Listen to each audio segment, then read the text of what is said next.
Hello, last week we talked about important updates to HIPAA for healthcare sites, and today we're diving deeper into HIPAA changes for 2026 and giving you a preview of the HIPAA rule for next year. Stay tuned.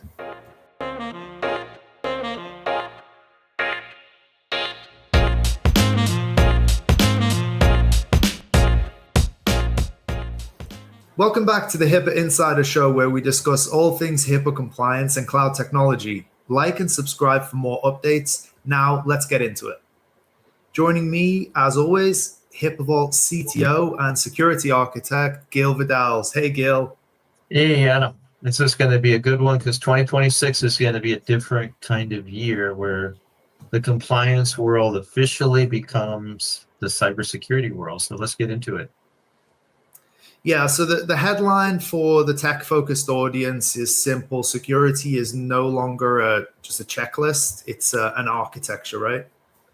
Yes, yeah, that's right. It's something that has changed, meaning that whereas before you had options, you can evaluate quote unquote addressable options. Now it's going to become mandatory. So this is what we got to get into the weeds a little bit so the audience understands what the difference is and what impact it's going to have on their business. Yeah, so let's zoom in on that change. The old security rule for HIPAA allowed covered entities to document why an addressable safeguard wasn't necessary. And why is the proposed elimination of the term addressable category such a big shift for IT teams? Yeah, I think addressable, Adam, really left too much wiggle room. So the entity could say, well, we're a small clinic and we can't implement this sophisticated security measures. But the new reality is HHS, Health and Human Services, saying, well, we don't care if you have 10 employees or 10,000, you've got to do this. It's got to be robust security technology because there have been too many successful hacks. So their viewpoint's changing in that way.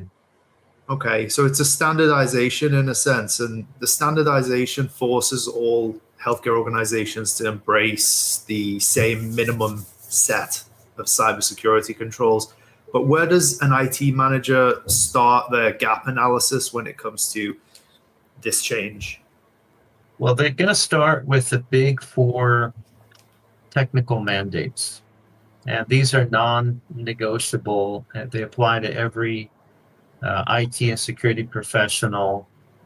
So they need to be testing and budgeting right now for what's coming next year. The big four mandatory technical safeguards. So we'll go through those one by one.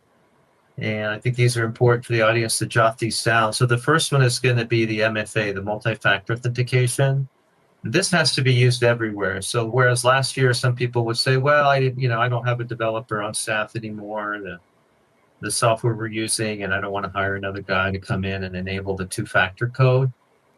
So that excuse won't hold anymore. You're going to have to go out and spend the bucks to get your developer back on board and update your software that you're using to include two-factor. The other one is encryption at rest and in transit. So encryption is also moving from being addressable to being required. And that includes data in transit, which most are doing already. That's the HTTPS that you answer in your web, you put in your web browser.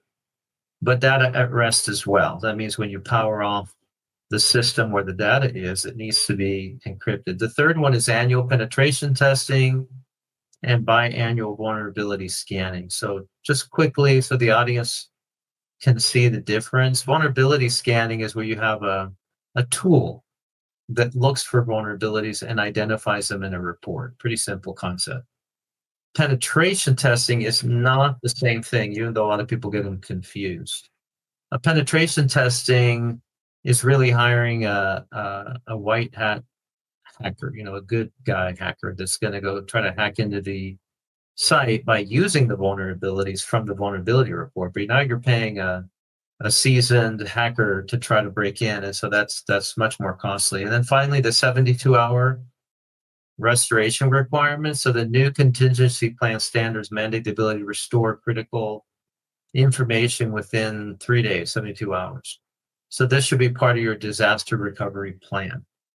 So those are the four, Adam: the multi-factor authentication, the encryption of the data in rest and transit, the annual penetration testing and biannual vulnerability scanning, and then finally the 72-hour restoration requirement. Yeah, the first two, the MFA and the encryption, they do seem like pretty standard practices now for any modern organization. But on the last two, the penetration testing and the disaster recovery, they sound like budget busters for small practices. So how do organizations meet megacorp security requirements without big IT teams internally? Well, cloud technology can be a great equalizer, Adam, for companies for practices that need to go ahead and implement these things. Because the cloud providers have a lot of these tools at your disposal. For example, they have managed encryption keys. They have built-in, disaster recovery architecture. So this is leveraging the cloud that has a lot of this functionality that you're going to want to use. Okay, and beyond the technical, the proposed rule also mandates specific administrative and documentation requirements that fall squarely on the IT department. But what are those technology-centric requirements? Right. So the mandate is calling for an asset inventory network map. That means you have to keep track of whatever devices and platforms your ePHI touches. So you could think about it as where does my ePHI go? How does it travel through space and time? You can kind of in your mind visualize that. They want to see that on paper. Configuration management standard. The rule requires establishing and deploying technical controls to secure all the electronic information, including your desktop systems, in a consistent and documented manner. This means no more ad hoc server setups. Every system must adhere to the standard.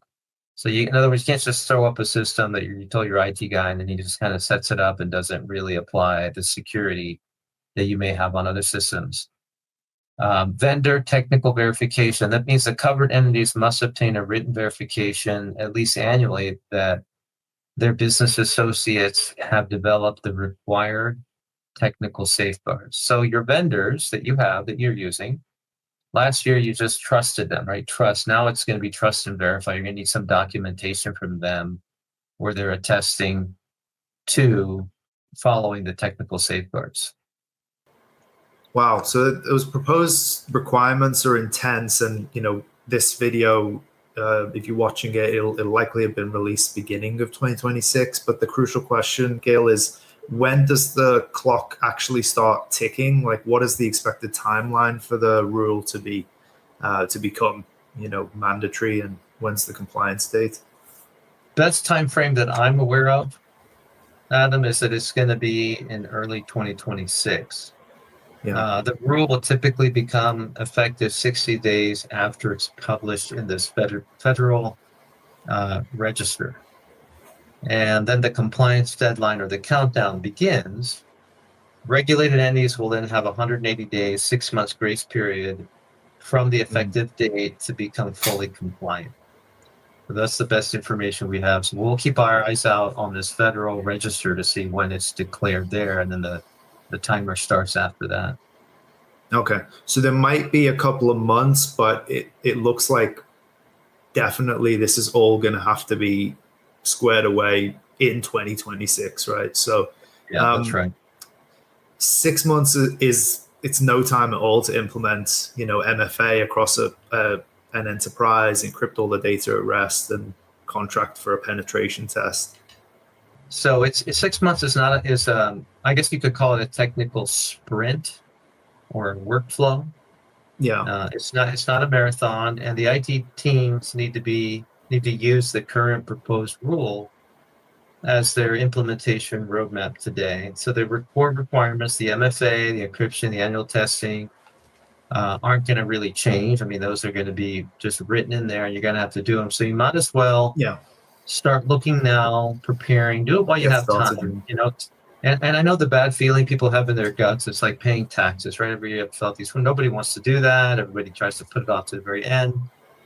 This is kind of like that, where you're going to get the same feeling like, oh my gosh, I have to do this, or else I can go to jail if I don't pay my taxes, or if I misrepresent my taxes even accidentally.